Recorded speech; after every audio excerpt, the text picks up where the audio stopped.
하나님 말씀 함께 보겠습니다. 열왕기하 5장 20절에서 27절 말씀 함께 보시겠습니다.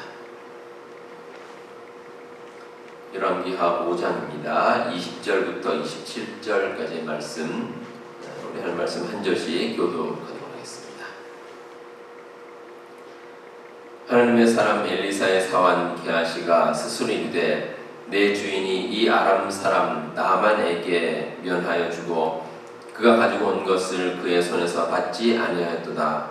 여호와께서 살아계심을 두고 맹세하노니 내가 그를 쫓아가서 무엇이든지 그에게서 받으리라 하고 나만의 길을 쫓아가니 나만이 자기 뒤에 달려옴을 보고 수레에서 내려 맞이하여 이르되 평안이냐 하니 그가 이르되 평안하나이다. 우리 주인께서 나를 보내시며 말씀하시기를 지금 선지자의 제자 중에 두 청년이 에브라임 산지에서부터 내게로 왔으니 청하건대 당신은 그들에게 은 한 달란트와 옷 2벌을 주라 하시더이다.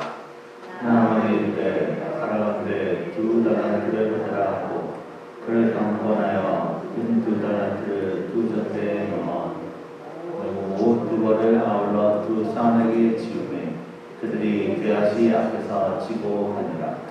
언덕에 이르러서는 게하시가 그 물건을 2 사환의 손에서 받아 집에 감추고 그들을 보내 가게 한 후 들어가 그의 주인 앞에 서니 엘리사가 이르되 게하시야 내가 어디서 오느냐 하니 대답하되 당신의 종이 그대도 가지 아니하였나이다 하니라. 엘리사가 이르되 한 사람이 수레에서 내려 너를 맞이할 때에 내 마음이 함께 가지 아니하였느냐. 지금이 어찌 은을 받으며 옷을 받으며 감람원이나 포도원이나 양이나 소나 남종이나 여종을 받을 때이냐. 그러므로 나만의 나중이 내게 들어 내 자손에게 미쳐 영원토록 이르리라 하니 게하시가 그 앞에서 물러나오매 나병이 발하여 눈같이 되었다. 아멘. 제가 한국에서 고등학교를 다닐 때 많은 학생들이 그 수학을 공부하기 위해서 쓰던 그 참고서가 있었습니다. 제목이 수학의 정석입니다. 수학의 정석. 그러니까 그 책을 공부하면 이게 정석대로 한다 뭐 그런 의미일 텐데 그 내용도 그렇습니다. 아주 기본적인 이제 뭐 공식이라든지 그런 내용들이 나오고 또 기초 문제가 그다음 단계에 나오고 또 마지막으로 응용 문제 나오고 그러니까 그런 식으로 이제 풀라는 겁니다. 대학교 이상의 수준에서는 수학 문제 접근하려면 좀 다른 방식으로 해야 되겠지만 고등학교 수준까지는 앞서 말씀드린 그 원리에 따라가면 문제를 이제 잘 풀 수가 있습니다. 그 제가 저희 아이들 공부하는 걸 실제로 옆에서 보니까 한국하고 비슷합니다. 미국이랑 크게 다르지 않습니다. 고등학교까지는 대체로 그런 식으로 하면은 크게 틀림이 없습니다. 근데 이러한 원리는 우리의 삶에서 모든 분야에 적용이 됩니다. 어떤 분야든지 널리 통용되는 일반적인 기준과 원리가 있습니다. 운동을 하는 분들도 이제 기본기라 그러죠. 기본기를 잘 닦아야 이제 그 기술이 이제 발전하고 운동을 잘 할 수 있습니다. 또 건강 관리도 마찬가지고 또 사업도 그렇습니다. 대부분의 성공한 사업가들 보면 이구동성으로 강조하는 그 원리라는 게 있습니다. 그 원리에 잘 맞춰가면 크게 어려움 없이 사업을 할 수가 있습니다. 자, 그렇다면 가장 중요한 이 신앙의 원리는 무엇이겠습니까? 우리가 신앙생활을 하면서 우리가 가장 중요하게 생각해야 될 원리가 무엇인가? 다양한 교인들이 다양한 방식으로 신앙생활을 합니다. 하지만 모든 신앙생활에 동일하게 적용되는 원리가 있습니다. 하나님의 말씀과 하나님의 뜻에 따라서 우리의 삶을 살아가는 것입니다. 어떻게 보면 성경 가운데 주신 그 말씀의 순리에 따라서 가는 삶이다. 이렇게 볼 수가 있습니다. 우리가 하나님께서 하신 말씀을 잘 따라 살아가면 삶 가운데 크게 문제가 없습니다. 물론 우리가 살다 보면 삶이 업앤다운이 있습니다. 그럼에도 하나님의 말씀 따라 살면 크게 흔들림이 없습니다. 그런데 하나님의 말씀을 벗어나서 완전히 반대로 살아가면 그 삶은 결코 순탄하지 못합니다. 오늘 함께 보신 말씀은 이 아람의 군대 장관인 그 나아만이 이제 나병 치유를 받은 후에 일어난 일을 기록을 하고 있습니다. 이 나아만이 이제 아람 사람으로서 나병에 걸렸는데 이제 고생하는 가운데 이스라엘에 아주 대단한 선지자가 있다. 이야기를 들었습니다. 엘리사입니다. 그래서 이 나아만 장군이 그래 내가 이스라엘에 가서 병을 고쳐야겠다 하고 이제 와서 우여곡절 끝에 엘리사의 말대로 요단강에 이제 7번 몸을 잠그고 그리고 나병이 깨끗하게 완치가 됐습니다. 자, 여기까지는 참 좋습니다. 비록 이방 장수지만 그래도 하나님께서 나아만을 이제 불쌍히 여기셔서 병을 치유해 주셨습니다. 그리고 나아만은 또 하나님의 그 능력을 체험하고 또 하나님을 찬양을 합니다. 참 좋은 일입니다. 근데 이제 엘리사의 그 사환 종이죠. 이 게하시라는 이제 종이 있었는데 이 종이 그만 잘못을 저지르고 문제를 일으킵니다. 한마디로 말하면 하나님의 말씀과 뜻을 그 순리를 거스르는 행동을 한 겁니다. 자, 어떤 생각과 어떤 행동을 게하시가 했는지 그리고 그 결과는 무엇인지 오늘 말씀을 통해 하나님께 주시는 그 교훈을 한번 우리 함께 묵상해 보도록 하겠습니다. 자, 게하시가 저지른 첫 번째 잘못된 생각 마음은 탐욕입니다. 욕심을 부리는 것. 인간적인 탐욕은 하나님께서 말씀하시는 순리를 거스르게 만듭니다. 이 탐욕의 눈이 먼 겁니다. 탐욕을 가지게 되면 하나님께서 원하시는 순리를 결코 따라갈 수가 없습니다. 근데 게하시가 탐욕을 가지게 된 배경이 있습니다. 이 나만 장군이 이제 아람에서 이스라엘 올 때 자기가 이제 치유를 받게 되면 드리려고 예물을 많이 가지고 왔습니다.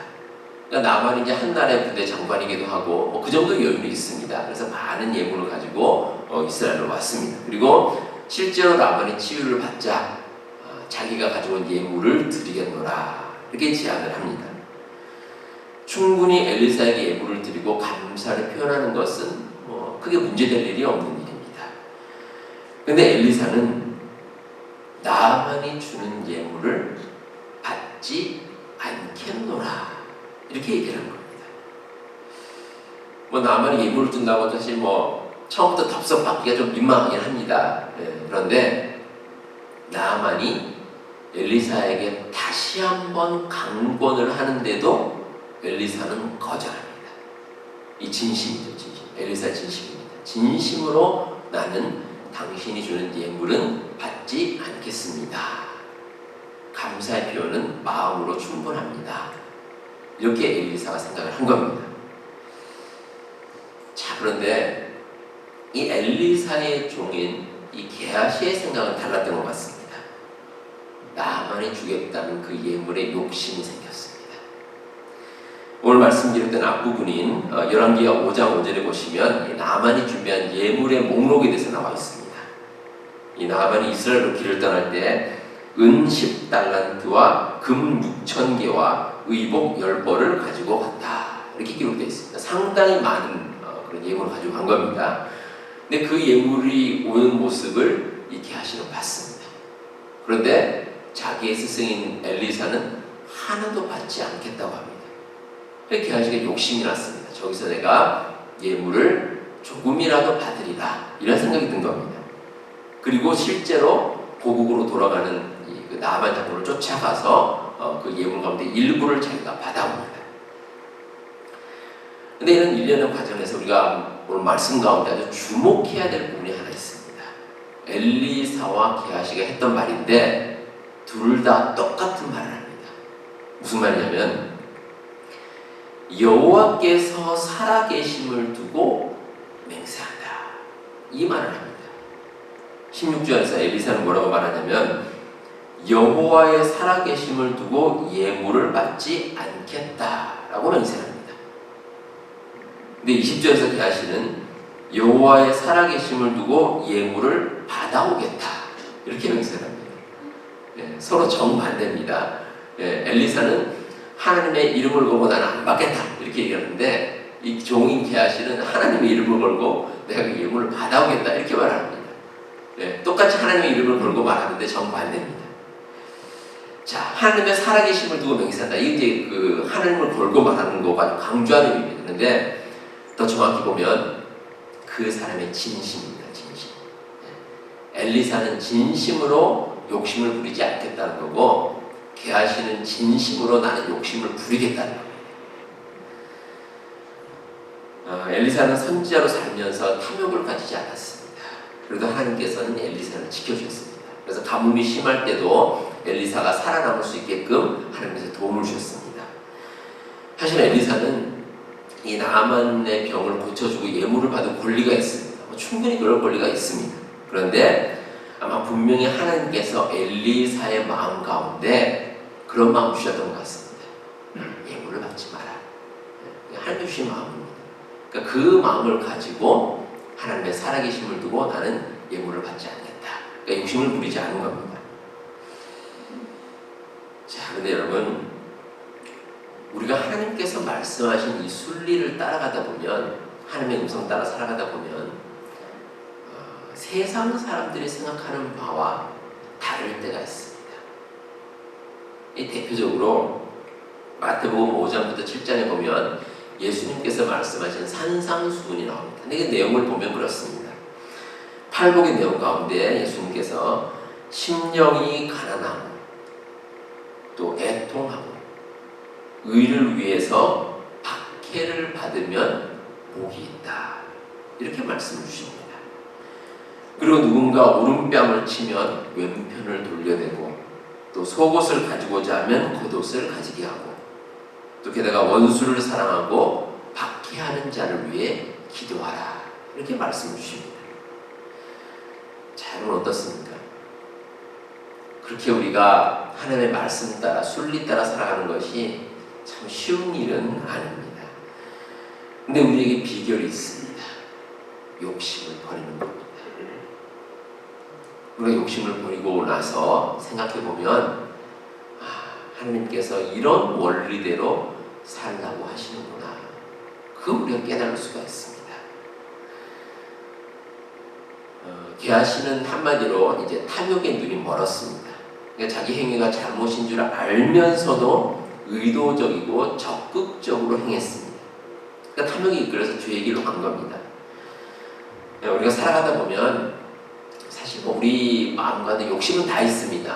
저나 여러분 마찬가지입니다. 욕심 다 있습니다. 그래서 어떤 때는 이 우발적으로 그런 마음이 들 때가 있습니다. 우리 연약하니까. 대표적으로 베드로가 그랬죠. 베드로가 예수님 앞에서 나는 다른 제자들은 다 예수님 떠나도 나는 예수님을 결코 떠나지 않겠습니다. 이렇게 장담을 했습니다. 그래서 예수님께서 아이고 베드로야, 네가 닭이 물리기 전에 3번 나를 부인할 것이다. 이렇게 말씀 주셨습니다.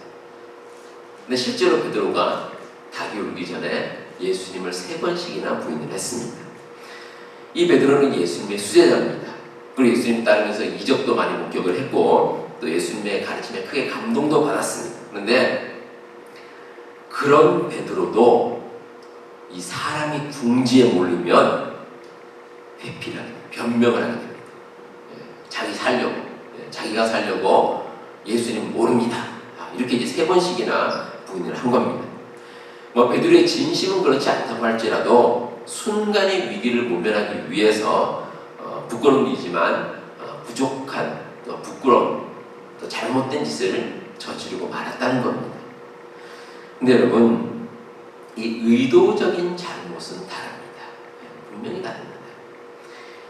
이 엘리사의 종인 게하시는 처음부터 탐욕의 마음을 가지고 나아만을 보았습니다.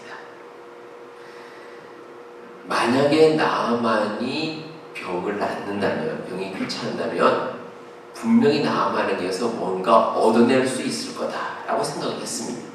그리고 반대로 나아만은 만약에 자기 병이 나으면 분명히 우리에게 뭔가 예물을 주어야 한다라고 또 생각을 했을 겁니다. 근데 이런 생각은 한마디로 탐욕입니다. 이 탐욕이라는 것의 사전적인 의미가 지나치게 탐하는 욕심입니다. 한마디로 지나친 욕심입니다. 이 게하시가 나아만의 병을 고치는 데 있어서 기여한 것이 사실은 하나도 없습니다. 나아만의 병을 누가 고쳤습니까? 하나님께서 고쳐주신 겁니다. 게하시가 한 것이 없습니다. 그리고 인간적으로 보더라도 나아만에게 요단강에 가서 몸을 7번 씻으라고 말한 것은 하나님의 말씀을 받은 엘리사 선지자입니다. 나아만이 한 것은, 게하시가 한 것은 없습니다. 게하시가 부리는 것은 결국 탐욕이 따릅니다. 우리 성도 여러분, 하나님께서는 우리가 이 세상 살아가면서 필요한 것들을 분명히 우리에게 주십니다. 여러분들에게 주십니다. 우리의 모습에 맞게 하나님께서는 모든 우리의 삶을 다 인도해 주십니다. 때로 우리가 뭔가를 꼭 가지고 싶다는 마음이 생길 때도 있습니다. 근데 여러분, 우리에게 정말 필요한 것이라면 하나님께서 다 알아서 주십니다. 그게 순리입니다. 그게 순리입니다. 하지만 하나님께서 허락하지 않는 것을 억지로 가지려고 하는 것, 이건 욕심입니다. 우리 삶에서 많은 문제가 여기서 출발합니다. 우리가 가지는 잘못된 탐욕이 죄를 낳고 그 죄의 결과로 사망에 이르게 됩니다. 우리 여러분들, 이 진리를 꼭 기억하시고 우리 마음 가운데 탐욕이 아니라 하나님의 순리대로 살아가시는 우리 모든 성도님들 다 되시기를 바랍니다. 자, 다음으로 순리를 따르는 사람은 거짓을 멀리합니다. 그러니까 반대로 말하면 하나님의 순리를 따르지 않는 사람은 거짓말을 하게 됩니다. 하나님의 순리를 거스르려고 거짓말하는데, 근데 오늘 말씀 가운데 이 게하시가 계속해서 거짓말합니다. 그러니까 연이은 거짓말입니다. 꼬리에 꼬리를 물고 거짓말합니다. 22절에 보시면 게하시가 나아만에게 뭐라고 하냐면, 선지자의 제자 중에 2 청년이 방문을 했다, 이렇게 말합니다. 그러니까 누군가 갑자기 이제 엘리사에게 방문했는데, 그러니까 대접을 해야죠. 그러니까 대접하려고 보니까 뭐 대접할 거리가 없으니 당신이 좀 도와다오, 이렇게 이제 거짓말을 한 겁니다. 거짓말이죠. 그리고 이제 이 게하시가 나아만에게 이제 일부 그 예물을 받은 후에 집에 와서 그것들을 몰래 감춥니다. 그러니까 엘리사가 모르게끔 시치미를 쫙 대는 거죠. 이게 거짓된 행동입니다. 근데 거짓이 여기서 끝나는 것이 아니라 마지막으로 이제 엘리사가 게하시를 추궁합니다.